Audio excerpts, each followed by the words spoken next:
6 wives, 6 disappearances, and a man whose beard turned blue, not from dye, but from something far darker. Most people think Bluebeard is just a fairy tale, but what if the story is hiding a real killer, one history deliberately chose to forget? Stay, because by the end of this video, you will never look at a fairy tale the same way again. There is a key, old, iron, stained with something that won't wash off no matter how hard you scrub. You've been warned not to touch it, not to look at it, not to even think about the door it opens. But you already know, you're going to open it anyway. Welcome. Tonight we descend into one of the oldest and most disturbing stories ever told. A tale that survived 400 years because somewhere, buried beneath the fantasy, is something horribly real. Not a warning for children, not a moral lesson stitched into a pretty story. Something older. Something that remembers real blood, real screams, real locked doors. This is the story of Bluebeard, and in the next 13 minutes, you're going to discover that the fairy tale is the least disturbing part. The year is 1697, France. A writer named Charles Perrault publishes a collection of stories for the court of Louis XIV. Among them, sandwiched between Cinderella and Sleeping Beauty, is a tale so dark it made the aristocracy uncomfortable. He called it La Barbe Bleue, Bluebeard. The story is deceptively simple. A wealthy nobleman with a strange blue beard has been married many times. No one knows what happened to his previous wives. Neighbors whisper. Mothers warn their daughters. Young women cross the street when his carriage passes. But wealth has a way of silencing whispers, and power has a way of making danger look like opportunity. A young woman agrees to marry him anyway, drawn by his fortune, blinded by his power, ignoring every instinct that told her to run. Before he leaves on a journey, Bluebeard hands his new wife a ring of keys. Every key opens a room she is free to explore. Rooms filled with gold, with art, with every luxury imaginable. Except one key. Small, golden, ordinary looking. That door at the end of the corridor, he tells her with a voice like stone, must never be opened. He doesn't explain why. He doesn't need to. The look in his eyes is explanation enough. Of course, she opens it. Curiosity is not a flaw. It is what makes us human. And she opens the door. And inside, suspended in darkness, preserved in some unholy way, are the bodies of every wife who came before her. The floor is soaked in blood so old it has turned black. The smell of iron and rot fills her lungs. She staggers back, and in her horror, she drops the key. When she picks it up, the blood will not come off. She scrubs it with sand, with water, with tears. Nothing works. The key is stained forever. A curse made physical that will tell Bluebeard exactly what she has done the moment he returns. He returns. He sees the key. He smiles. The slow, patient smile of a man who has done this before. He raises his sword. She buys herself minutes. She asks to pray.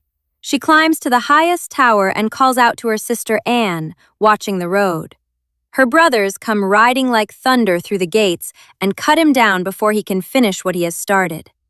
She inherits everything, his fortune, his castle, his name, and she never speaks of what she saw behind that door. End of story. Or so Perrault wanted you to believe. But here's what he never told you. The man behind this story was real, and what he actually did was so horrific that the judges at his trial ordered parts of the official record sealed forever. That's coming up next. Here is where the story gets uncomfortable. Historians have spent centuries searching for the man behind the blue beard, and they found him. His name was Gilles de Rais, and if Bluebeard is a fairy tale, Gilles de Rais is the nightmare it was built on top of. Born in 1404 in Brittany, France, Gilles de Rais was one of the wealthiest and most celebrated men in the entire country. He was a war hero, a marshal of France, who fought side by side with Joan of Arc herself during the siege of Orleans. Brilliant, educated, deeply, almost obsessively devout. The church loved him. The king loved him. France called him a hero. Then something broke. After Joan of Arc was captured and burned at the stake in 1431, something inside Gilles de Rais collapsed completely. He withdrew from public life. He began spending his vast fortune at a terrifying rate on theater, on alchemy, on grotesque religious spectacles that left audiences shaken and weeping. He surrounded himself with occultists, astrologers, and men who promised him things that cannot be named in polite company. He was searching for something: power, absolution, or perhaps something even darker. And somewhere along the way, he began to kill.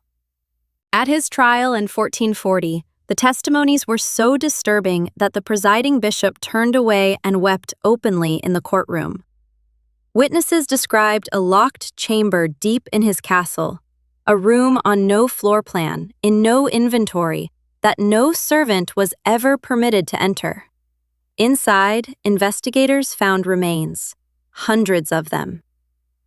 Gilles de Rais confessed to crimes so horrific that the judges ordered portions of the official transcript sealed. He was hanged and burned the same year, his body reduced to ash, as if the world needed to make absolutely sure nothing of him remained. The locked room, the castle, the bodies, the forbidden door. The castle of Tiffauges still stands in western France today. Tourists photograph its crumbling towers on summer afternoons. Some say that when the wind moves through the lower corridors at dusk, it carries a sound with no source. A sound the tour guides never explain. A sound that does not belong to wind at all.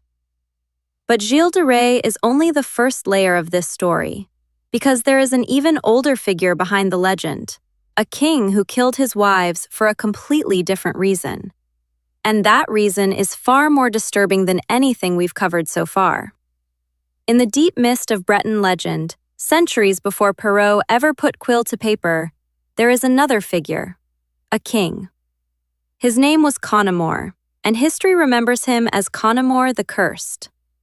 Connemore ruled Brittany in the 6th century, powerful, feared, and tormented by a prophecy that declared his own son would one day destroy him. His solution was simple and terrible. He married, and he killed each wife the moment she became pregnant. No child, no prophecy. No heir, no threat. His final wife was a young woman named Trifine. When she discovered what had happened to the women before her, she fled into the forest. Connemore hunted her down, found her, and cut off her head, leaving her body on a cold hillside. According to the legend, a saint named Gildas restored her to life. Her child was born, and that child did exactly what the prophecy promised. He rose against his father and destroyed him. A man who kills to escape fate, only to guarantee it. A secret that cannot stay buried. A wife who discovers the truth too late. The legend of Bluebeard is not one story. It is 100 stories compressed into one. The residue of real terror, passed down through generations who needed to name something they had witnessed, but could not explain directly. And now that we know who was behind this story, we need to talk about what it actually means. Because the symbols inside this tale are far stranger and darker than most people realize. Carl Jung saw Bluebeard as the shadow, the dark force inside the powerful that devours what it claims to love. The wife's curiosity in his reading is not disobedience, it is courage, the awakening of the self against the force that would keep it ignorant and controlled forever. The Bluebeard itself was not accidental. In medieval Europe, blue was the color of the uncanny, of demons, of things that existed just outside the boundary of the natural world. Bluebeard was not simply a bad husband. He was a signal, a mark, something wearing the shape of a man but not entirely one. And the key, the small golden key that cannot be cleaned, is perhaps the most honest symbol in the entire story. It is the thing we cannot unknow, the truth we opened ourselves to, even when warned, guilt that stains no matter how desperately we scrub. Some knowledge changes you the moment it enters you. Some doors, once opened, rearrange the entire architecture of who you are. And you can never go back to the person you were before you turned that handle. Which brings us to the final question. Why does this story still exist? Why are parents still reading it to children today? The answer might be the most unsettling thing about the entire legend. The castle of Tifoge still stands. The legends of Connemore are still told in Brittany. The story of Bluebeard is still read to children in dozens of languages, in dozens of countries, in houses where the parents have long since forgotten where it came from or why it endures. It endures because it is true. Not literally, but in the way that only the oldest stories are true. In the bones, in the gut, in the part of you that already knew, before you were ever told, that some rooms exist in this world that were never meant to be found. Some truths were buried not because they were false, but because they were too real to say out loud. Because naming them gives them weight.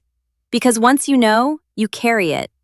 You carry it the way that wife carried the knowledge of that room, silently, heavily, for the rest of your life and forever. And the next time someone hands you a key and says, "Don't open that door," you will remember this story.